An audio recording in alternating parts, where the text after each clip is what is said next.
Out there, lurking in the vastness of space, are planets so strange that even science fiction could not have imagined them.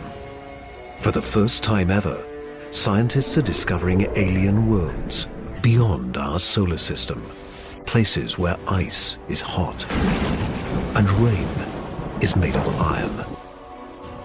They're uncharted, unearthly, and unpredictable.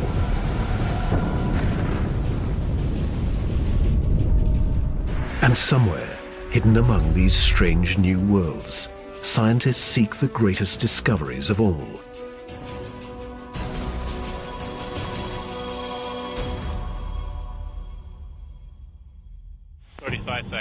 Hydraulics go. Storage tank press closed. Closed. Storage March tank the 6th, open. 2009. 2 seconds. Later, GN2 pressure go. Go. This Delta II rocket is going through its final pre-flight check. 71.3. Prop 1. Engine start, 1, 0, and liftoff. It is the start of an extraordinarily ambitious mission.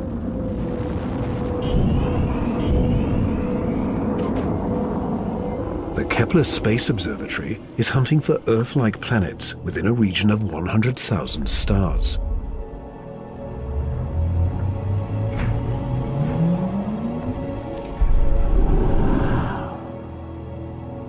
It is the culmination of a journey that began more than a decade ago, with one of the most profound scientific discoveries ever made.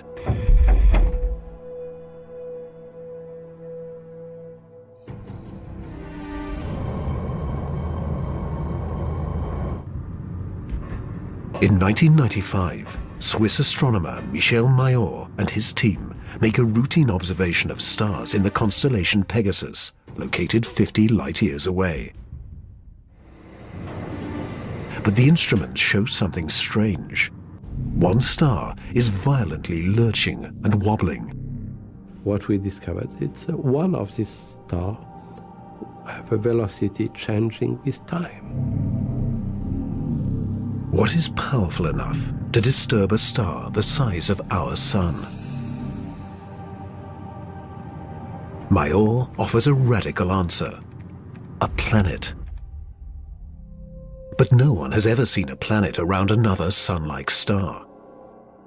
Problem in detecting planets around other stars is that as a planet orbits a nearby star, that planet gets lost because of its feeble light in the glare of the very bright star. In spite of the odds, Mayor relies on his data and is convinced the wobbles are caused by the gravitational pull of an orbiting planet. When I read this claim from Michel Mayor, I was very skeptical. There had been many false claims of the first planet ever discovered around another star, and I thought to myself, oh boy, here we go again.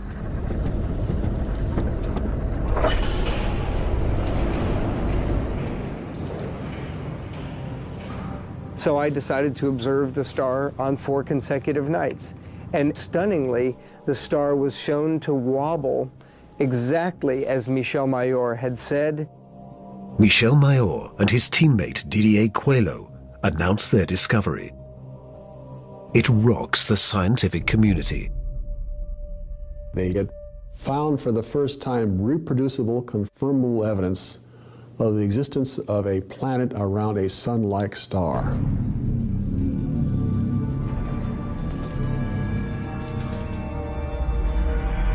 Officially called 51 Pegasi b, the planet is nicknamed Bellerophon in honor of the Greek hero who tamed the winged horse Pegasus. It is a planet that breaks all the rules. Bellerophon roasts in the blazing starlight at temperatures of roughly 1,800 degrees Fahrenheit, almost 1,000 degrees Celsius. It is nearly 150 times more massive than Earth and is a gas giant like Jupiter. A gas giant is a planet made mostly of hydrogen and helium. Only the outer layers are gas, but inside, hydrogen and helium is compressed to huge, huge, huge pressures. It doesn't resemble a gas at all. Unlike anything found in our solar system, this is an entirely new class of planet, what scientists call a hot Jupiter. If you go to Hawaii and see the lava flow there, that's how hot a hot Jupiter is. It's very, very hot. The Earth is a comfortable 93 million miles, or 150 million kilometers away from the Sun. These hot Jupiters are roughly 100 times closer, and so the amount of sunlight that they get is 10,000 times larger. If this represents a star, and this a hot Jupiter is 3 to 4 stellar diameters away from the star. So that would be 1, 2, 3. This is how close a hot Jupiter would be to its star. Hot Jupiters are tidally locked. They present the same face to the star at all times, just like the moon does to Earth. It's going to be permanent daylight on one side and permanent nighttime on the back. If I were stuck on a hot Jupiter, I'd want to be on the back side and hope that some of the heat from the front side facing the star would make its way around the back.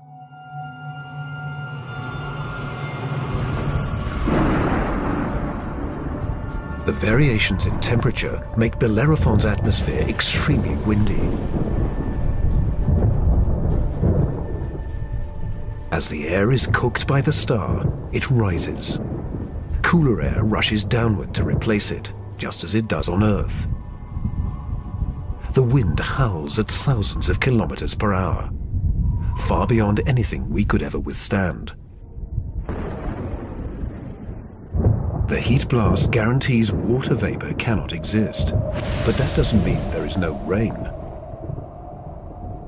It's far too hot for water liquid clouds to form here, but instead these clouds would be made out of iron. Iron vapor can exist at much higher temperatures than water. And because of that, things could get a little messy.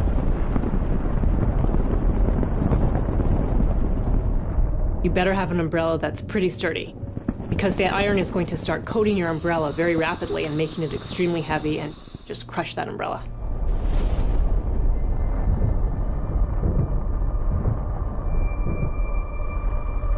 The sky overhead is filled with dancing curtains of color. Charged particles from the nearby star make auroras far more extreme than the northern lights on Earth. There is something else unique about this newly discovered world.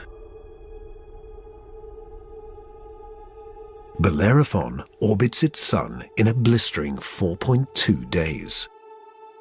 No self-respecting planet goes around a star in 4.2 days. None of the planets in our solar system take such a short amount of time. For scientists, the tiny orbit challenges long-held notions of how planets form. The fact that the planet was orbiting every 4 days was a total puzzle until one night in the middle of the night I woke up and said, well, this must be proof that planets migrate inwards. They don't stay put where they are. The key to the puzzle is found in how planets are made. Planets are a byproduct of star formation. When stars form, they have a disk of dust and debris around them, and out of that debris, planets form. Much of what we know comes from the Hubble Space Telescope as it aims at regions like the Eagle Nebula.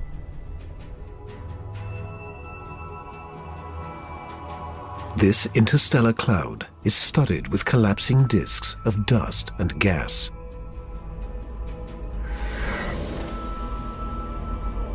A giant clump grows in the center of each disk. Temperatures reach a searing 10 million degrees Celsius. The same nuclear fusion that powers our sun is unleashed.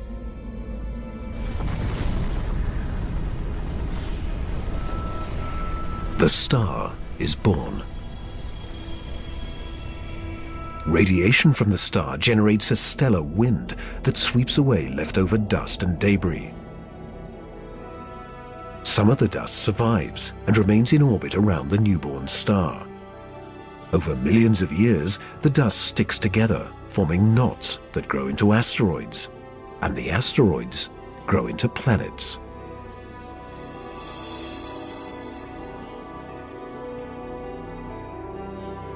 These planets migrate through the disk until they find a stable orbit. This is why Bellerophon is so close to its parent star. But one newly discovered world has found its stable orbit in a place no planet should ever go.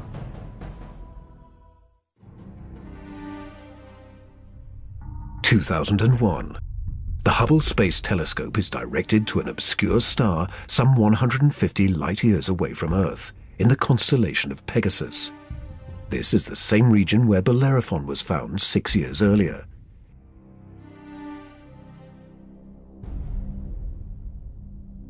Hubble is tracking another hot Jupiter, discovered by astronomer Jeff Marcy. But this one is different from Bellerophon. You've probably heard of the planet HD 209458b.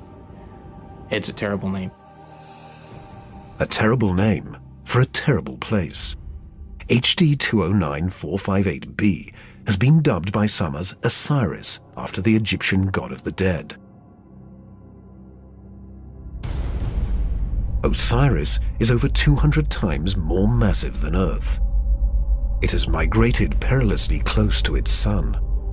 At a mere 4 million miles, or almost 6.5 million kilometers from the blazing solar surface, Osiris broils in a planetary hell. The average daily temperature on Osiris is over 1,000 degrees Celsius. Forget global warming. This is global frying, and it causes Osiris to lose an estimated 500,000 metric tons of air every second. There's a leak of gas, a steady stream of hydrogen and helium, and that's making a big, huge cloud all around the planet. Its atmosphere is bleeding into space. Scientists speculate that a colossal trail of gas spirals behind the planet for thousands of kilometers.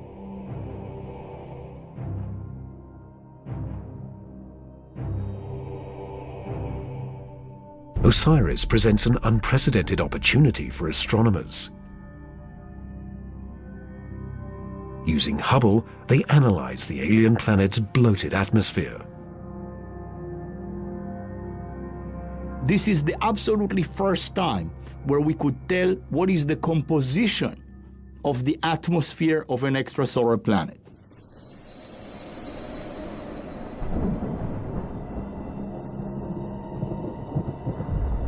Surprisingly, Hubble detects many of the basic chemicals needed for life. Sodium, carbon, hydrogen, and oxygen. But Osiris is far too hot for life as we know it. There may be other forms of life, however, that thrive on higher temperatures.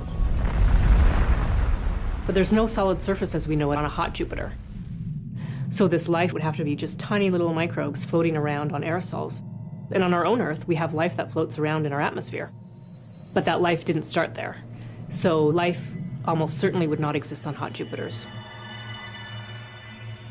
Astronomers have discovered many hot Jupiters since Bellerophon was found in 1995. But conditions on these worlds rule them out as places where the drama of life can unfold.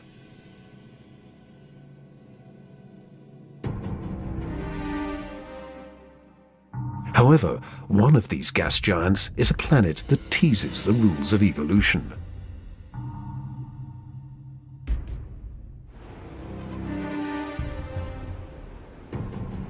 Astronomer Jeff Marcy discovers something shocking about a planet orbiting a star called 16 Cygnus b, located some 70 light-years away in the constellation of Cygnus, the Swan.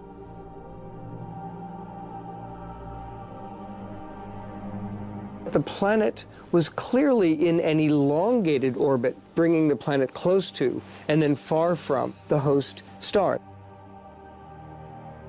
And this, of course, defied our expectations based on our own solar system, where all of the planets go around our sun in nearly circular orbits like phonograph grooves in a record. Like a giant yo-yo in space, the gas giant swings back and forth across its solar system. That's like the Earth swooping 25 million miles, more than 40 million kilometers closer to the Sun, then slinging past Mars, all the way out towards Jupiter every year.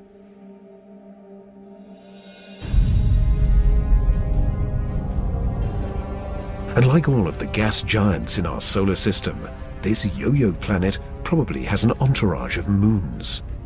Marcy speculates that one of these moons could be similar to Earth. And here's where the interesting story begins. Imagine a rocky moon with lakes, oceans, maybe streams and waterfalls on the surface. The moon orbiting its planet, the two of them orbiting the host star. Unlike the airless moon that circles the Earth, this moon is a world with extreme seasons. On Earth, the seasons are caused by the tilt of our planet. Here, they're caused by the elongated orbit.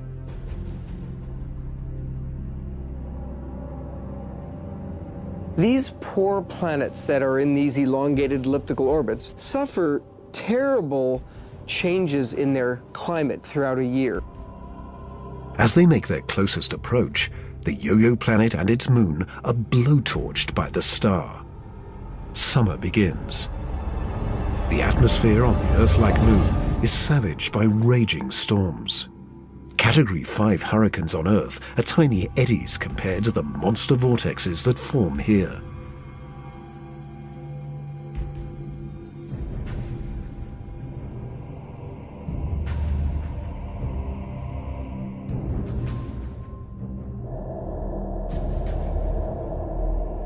The clouds thicken as the water evaporates. Temperatures rise dramatically. Any water or gases would heat up, and indeed the oceans would boil into steam, so you'd end up with a big steam bath. During the peak of the summer, the entire moon is smothered in temperatures of more than 400 degrees Celsius. This is the closest approach to the star. During its 26-month orbit, the summer season is barely 2 months long. But what a season!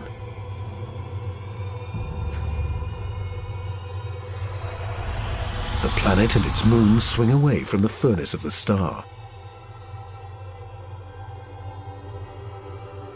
Temperatures fall to ranges we would find temperate and comfortable.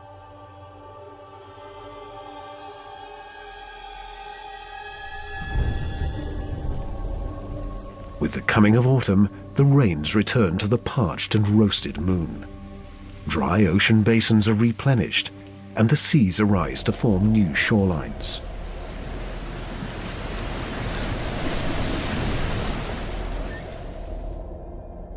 Tranquility prevails as the yo-yo planet and its moon slip into the deep freeze of winter. Now over 200 million miles, more than 320 million kilometers from the star, the daytime sky is dark. Temperatures hover around minus 160 degrees Celsius. The oceans freeze, and the polar ice caps expand across the moon's surface into a globe-girdling sheet of ice many kilometers thick.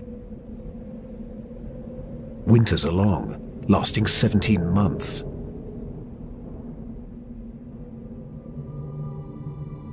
With the coming of spring, the sun looms large in the skies over this hapless moon as the ice cracks and melts violently.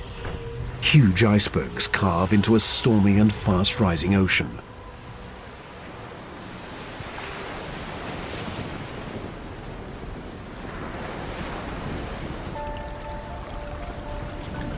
For 2 preciously short periods, during the spring thaw and the autumn rains, the climate on this Earth-like moon is balmy and comfortable.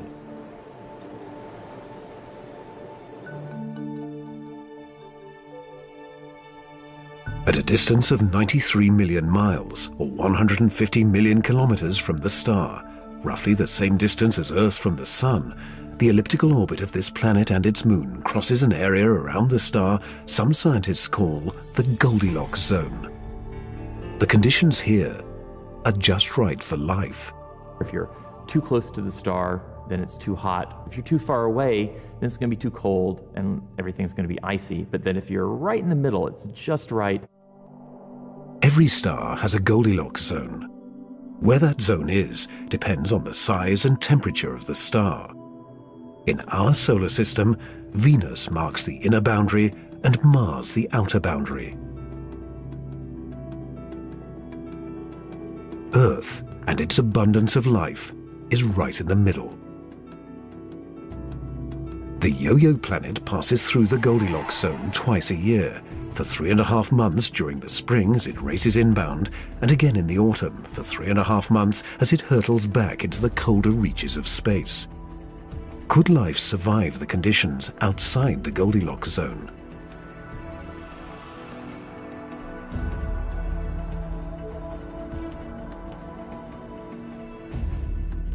There could be life forms that are smart enough to hibernate, as do animals on the Earth during the winter season. If this sounds fantastic, I offer you the tidal zones on the Earth. On the tidal zones, life proliferates, of course, near the seashore, and they do so despite tides. The water coming in, covering many of the life forms, the water going out at low tide, and yet those species survive perfectly well. The strange cycle of the Yo-Yo planet's orbit creates fleeting conditions suitable for life, but also for death.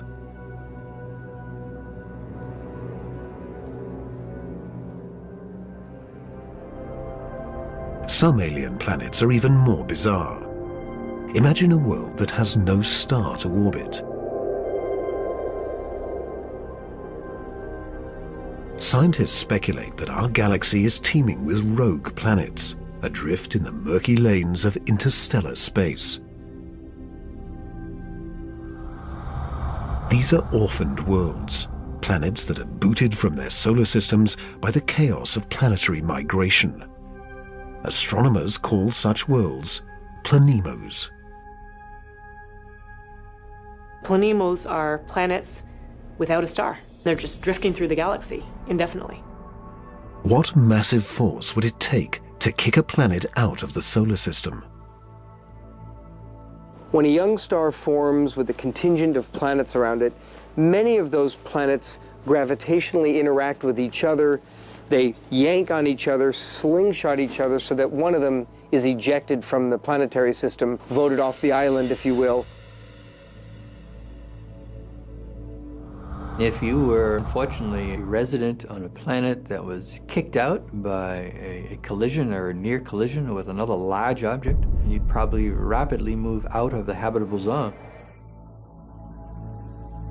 There are hundreds of billions of these lost, wayward, poor, wandering planets out in our Milky Way galaxy with no parent star to warm them up. Cold, dark, and quiet. Because planemos have no sun, they are worlds without days or years.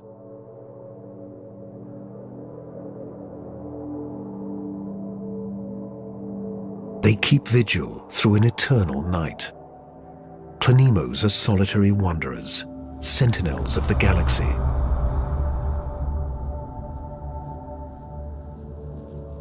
But just because it's out there drifting in space doesn't mean a planemo is dead. If the planemo is a rocky world, it could well have life on it. A small rocky planemo without an atmosphere will slumber in extreme cold, far colder than the coldest winter's day at our own South Pole.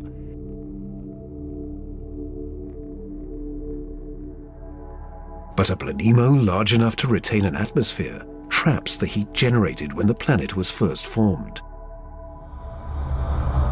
It is the ultimate greenhouse effect. The heat and energy comes from the molten core deep inside the lonely planet.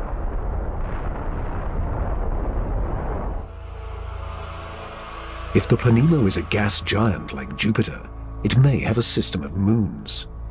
The gravitational pull between the Planemo and its moons creates friction, causing the interior of the moons to stay warm. These moons could also have life on them, in the same way that Jupiter's moon Io has volcanoes and has a lot of heat energy being generated by interactions with Jupiter and the other moons. If anything lives here, it will be single-cell organisms like common bacteria found on Earth, not complex life forms. Without a sun to provide photosynthesis, these tiny organisms derive their energy from the chemistry in the soil of the Planemo or its moon.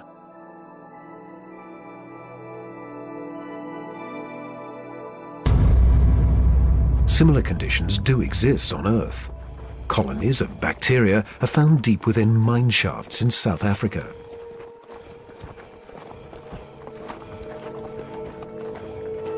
They have no access to oxygen or light and survive entirely on the chemicals they make from the surrounding dirt. Their metabolisms are extremely slow, and they reproduce only once every 1,000 years. If life dwells on a sunless Planemo, it could be organisms like these, marooned when their planet was young.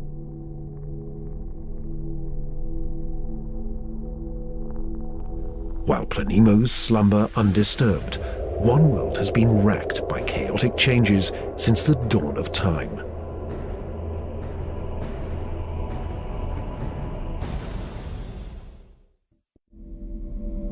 In 2003, astronomers confirmed the existence of a relic from the dawn of time in the constellation of Scorpius. Most planets found outside of our solar system are located in the main disk of our galaxy.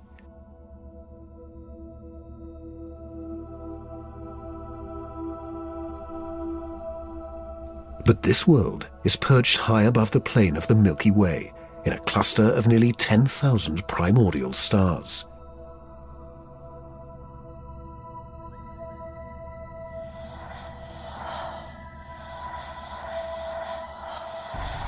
The planet B1620-26 is better known by its unofficial nickname, the Methuselah planet, after the oldest person in the Bible.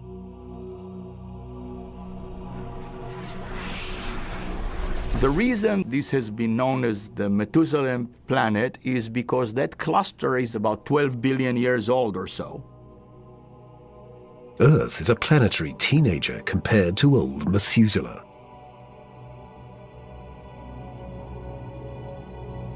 Roughly 8 billion years before the Earth is formed, Methuselah is a young gas giant, perhaps with raging tempests and an entourage of moons.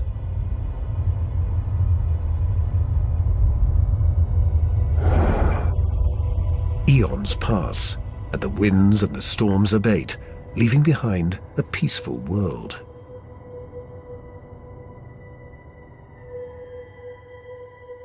Suddenly, 2 stars loom in the sky. These are the burned-out cores of long-dead stars haunting the cluster. In the very dense environment of a globular cluster, you have lots of stellar collisions, near collisions, systems in which one star is kicked out and another one kicks in. In a cosmic dance of gravity, similar to the migration of planets, one of the stars is kicked out and replaced by Methuselah's parent star.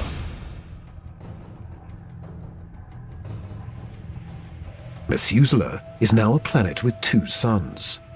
Every day has 2 dawns and 2 sunsets. Every cloud and every object casts 2 shadows.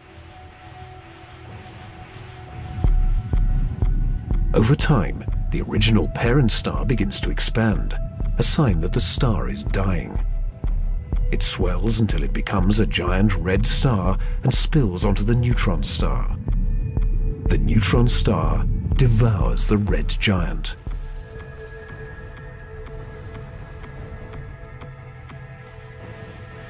Today, Methuselah is a world imprisoned by the skeletons of two dead stars, the stripped core of the red giant and its companion, the pulsing neutron star.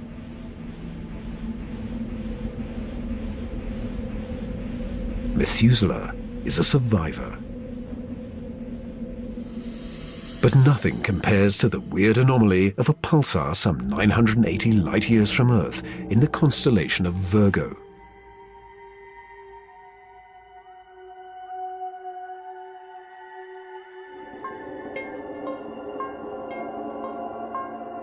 From afar, a pulsar looks like a blinking light, but up close, pulsars machine gun their surroundings with deadly radiation. They are no place for planets. Yet something interferes with the precision of this pulsar. One explanation is that the anomaly is caused by a planet. But many astronomers are skeptical that planets orbiting a pulsar can exist.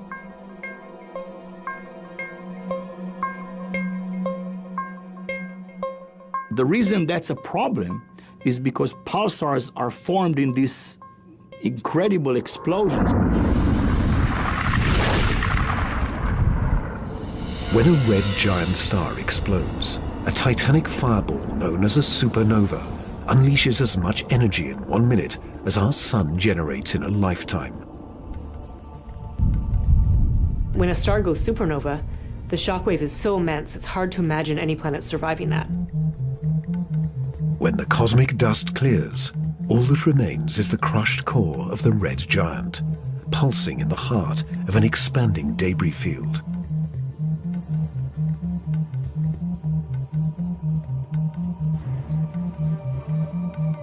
Matter blasted from the colossal explosion falls back to the pulsar and forms a disk. Within this chaos, a new world arises, born from fire and destruction, a planetary zombie raised from the carcass of the former red giant star. It's amazing that planets could form in that environment. A planet orbiting a pulsar will give you the feeling of being in a disco bar with a very strong strobe light, which is the pulsar.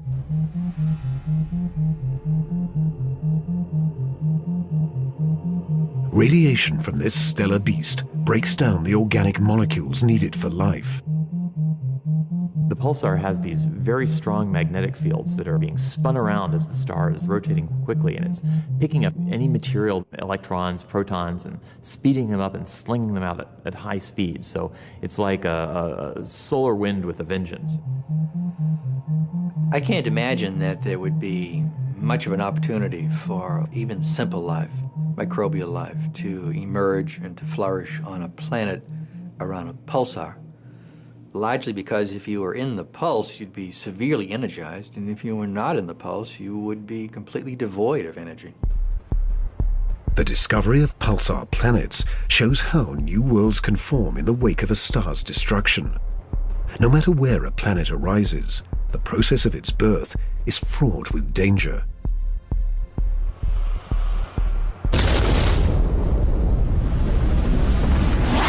Sometimes the violence is so great, the end of the world comes before the beginning.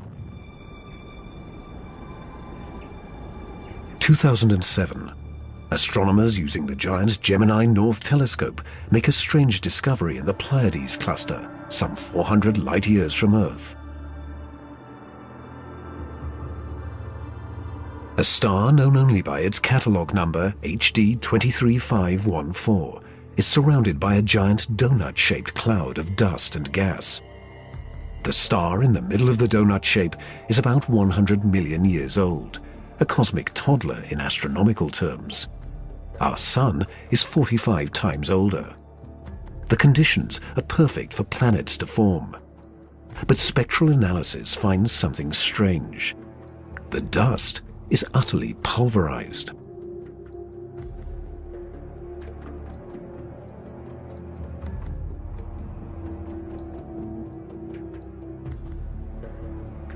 Typically, a newborn star is surrounded by fledgling planets.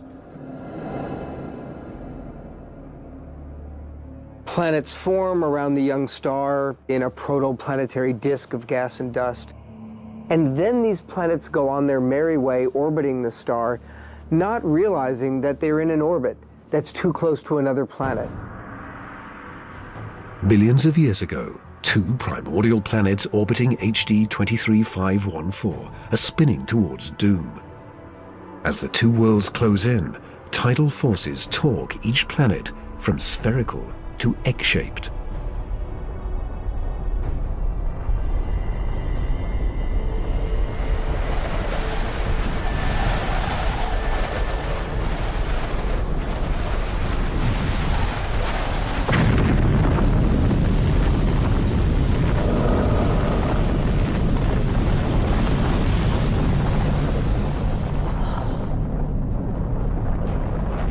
Two worlds are annihilated, creating the dust and debris seen around star HD 23514.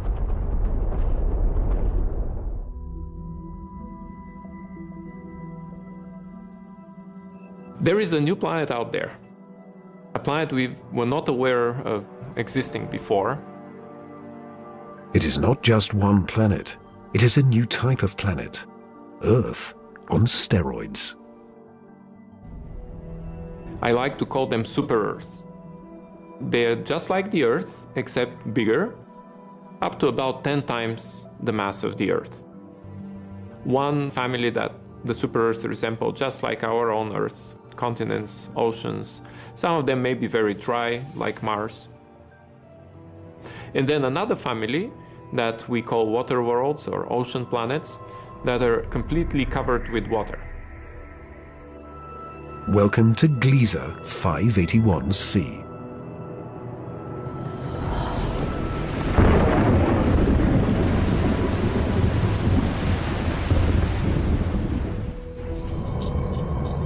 This planet was found by Michel Mayor, and it orbits with two other planets around a very small star. It is only 20 light-years away in the constellation of Libra, and is one of the smallest terrestrial planets found beyond our solar system. But that doesn't mean Gliese 581c is small. It's still a super-Earth with 5 times the mass of our home planet. And it is the possibility of finding liquid water that gets scientists excited.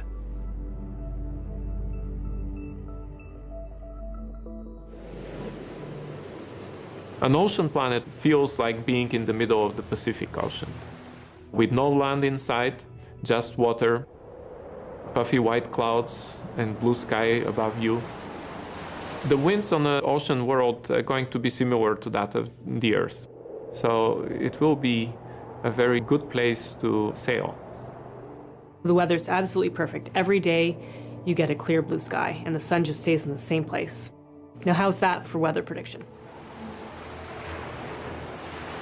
No land anywhere, even far beneath the surface. When you have a large amount of water, then at the bottom of an ocean, you will form very high pressure in excess of 1 million atmospheres. And that pressure will compress the liquid water, that is the ocean, into a state which we call Ice 7.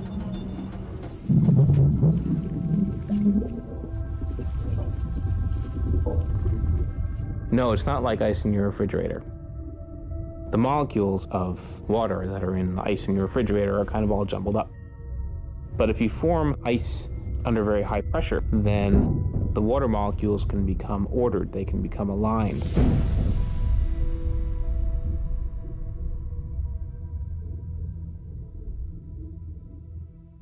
I can show you a crystal that is a very good analog to Ice 7. This is halite, also known commonly as rock salt. Ice 7 may exist within our own solar system.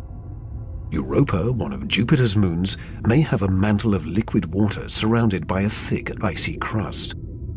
The pressure from the crust is so great that Ice 7 might exist deep within these uncharted seas. If we scale up and thaw out Europa, it may be a water world similar to Gliese 581c.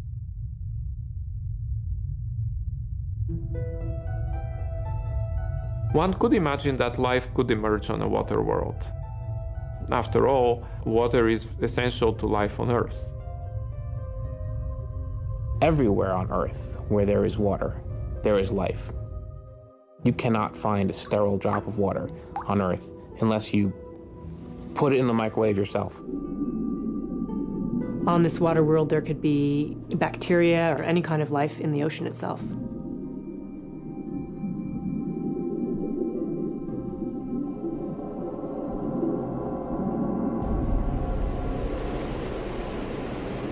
But not all super-Earths are water worlds teeming with life.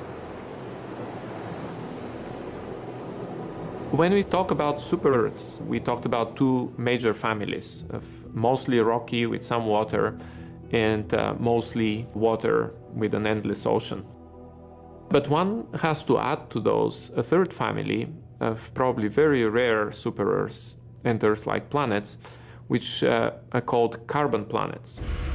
A carbon planet is unlike anything we've ever seen anywhere. A place with an alien chemistry, but loaded with very earthly treasures.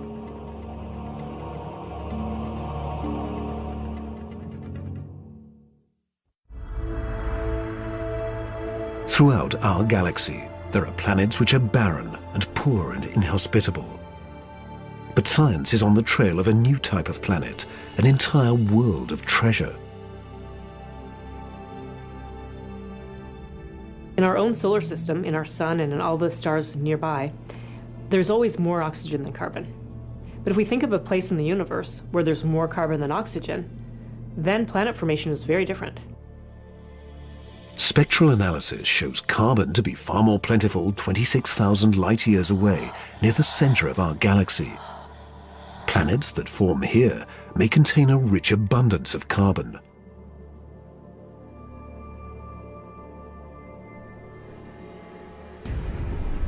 The morning sky on a carbon world would be anything but crystal clear and blue. I'm picturing a yellow haze with black clouds of soot. And as you descended farther down in the atmosphere, I could imagine lakes that were made out of compounds like methane or gasoline. I'm picturing these bubbling, foul-smelling pits of black ooze, like an oil well. With little or no water in the atmosphere, the air is made of carbon compounds. Methane, butane, pentane, benzene, all these different kinds of carbon compounds that separate out when you refine gasoline. One day it might be raining benzene. The next day it might be raining butane. As alien as carbon planets might seem, the air quality could be familiar to some. The air in a very benzene-rich planet will resemble that of LA. A lot of smog particles that unfortunately we are quite used to from the exhaust of cars. Despite the pollution, carbon planets could come with a sparkling upside. You might see diamond because the planet may have substantial quantities of pure carbon that it's formed out of. And pure carbon, when you compress it, tends to form into diamond. The secrets of exotic planets like these are waiting to be discovered all across the galaxy. But astronomers won't be satisfied until they find the Holy Grail, a planet like our own, one that sustains life, the next Earth.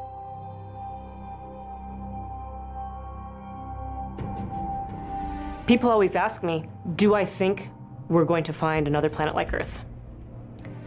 And I answer, absolutely. Every star is likely to have planets roughly the same size as our Earth. We think that essentially every star has several Earth mass or super Earth mass planets. So if you have, say, 200 billion stars in the galaxy, that may mean there are 400 billion Earths in the galaxy or more. 400 billion Earths.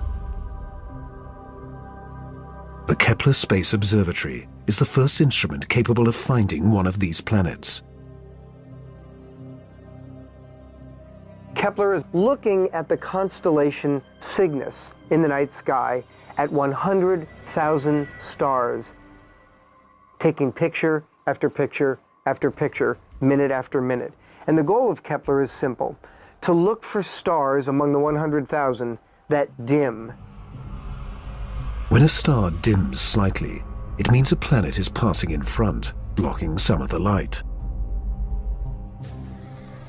How long the star dims and how much light gets blocked will tell scientists about the size of the planet and the distance from its sun. A good analogy for this is looking for the dip in the light that you would see from a searchlight if a small moth flew across the searchlight. And so it's a really tiny dip in the light as the planet transits.